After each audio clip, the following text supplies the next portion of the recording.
31 दिसंबर, साल की आखिरी रात। सबके जहन में आता है जश्न, पार्टी, नई उम्मीदें, है ना? लेकिन हर किसी के लिए ये रात ऐसी नहीं होती। एक टैक्सी ड्राइवर के लिए तो ये रात उसकी जिंदगी की सबसे भयानक रात बनने वाली थी। तो चलिए चलते हैं उस रात के सफर पर। जरा सोचिए, एक तरफ शहर की जगमगाहट, आतिशबाजी का शोर, और दूसरी तरफ शहर के बाहरी इलाके में सिर्फ घना कोहरा और एक ऐसा सन्नाटा जैसे मौत ने अपनी चादर फैला दी हो। और इसी गहरे सन्नाटे को चीर रही थी एक टैक्सी। ड्राइवर का नाम था रमेश। रात के 11:15 बज चुके थे। उसकी आंखें थकान से भारी थी और दिल में बस एक ही ख्वाहिश थी, घर जाने की, अपने परिवार के पास। उसने बस घर की तरफ गाड़ी मोड़ी ही थी कि फोन बजा।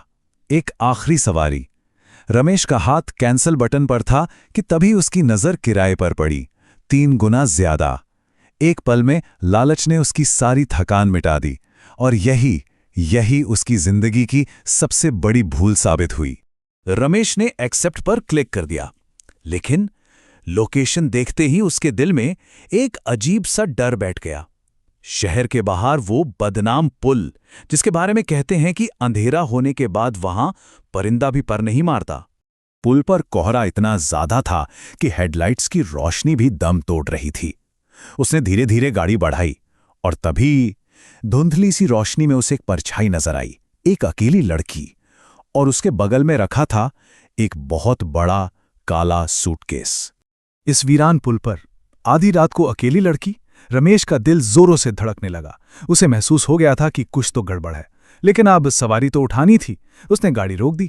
लड़की का चेहरा बिल्कुल सफेद पड़ा हुआ था, पसीने से तरबतर, और उसकी आंखें, अरे बाप रे, उसकी आंखें तो जैसे चीख चीख कर कह रही थी कि उसने कोई बहुत बड़ा गुनाह किया है। रमेश ने डिक्की खोली। लड़की ने सूटकेस उठाने की कोशिश की, पर वो 1 इंच भी नहीं हिला। रमेश मदद के लिए आगे बढ़ा, लेकिन जैसे ही उसने सूटकेस का हैंडल पकड़ा, उसकी सांस अटक गई। अरे ये क्या था, इतना ज्यादा भारी, जैसे अंदर लोहे के बाड़ भरे हों। उसने अपनी पूरी जान लगाकर पूछा, मैडम, इसमें पत्थर भरे हैं क्या? लड़की ने कोई जवाब नहीं दिया, बस उस बैग को ऐसे घूर रही थी जैसे उसकी जान उसी में बंद हो। रमेश ने हांफते हुए उस बैग को डिक्की में पटका। धड़ाड़ की एक भारी आवाज के साथ डिक्की बंद हुई, और साथ में बंद हो गया एक गहरा राल। गाड़ी शहर की तरफ बढ़ रही थी। अंदर एक अजीब सी बोझिल खामोशी थी, और फिर लड़की की आवाज ने उस खामोशी को तोड़ा। उसने एक कहानी सुनानी शुरू की, एक कत्ल की कहानी। लड़की ने बताया, ठीक 1 साल पहले इसी पुल पर मेरे प्रेमी ने मुझे बुलाया था। उसने प्यार का वादा किया था, लेकिन उसने मुझे धोखा दिया। लड़की ने रियर व्यू मिरर में सीधा रमेश की आंखों में देखा। उसकी आवाज में कोई भाव नहीं था, एकदम ठंडी। वो बोली, तो मैंने उसे मार डाला। ये सुनते ही रमेश का खून मानो नसों में जम गया।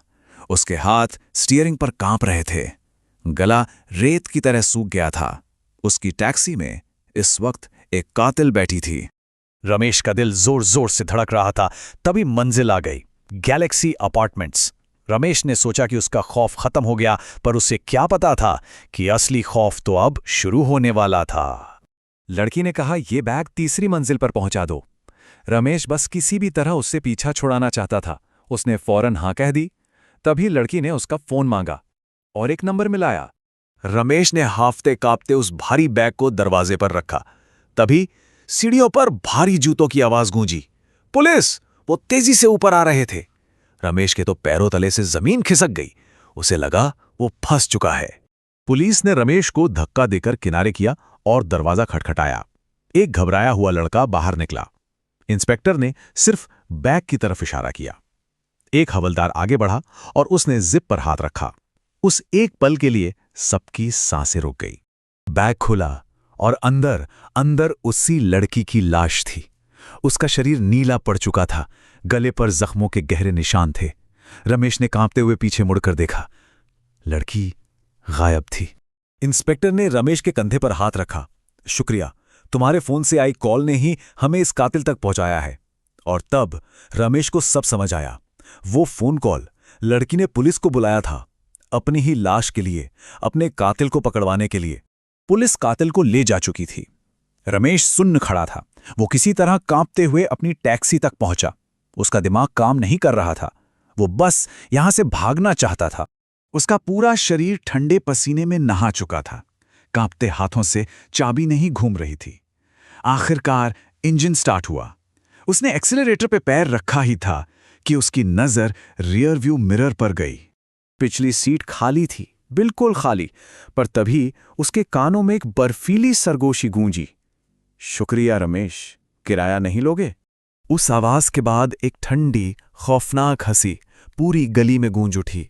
रमेश ने चीख मारी, एक्सीलरेटर को जमीन से लगा दिया और उस रात के अंधेरे में खो गया, हमेशा के लिए।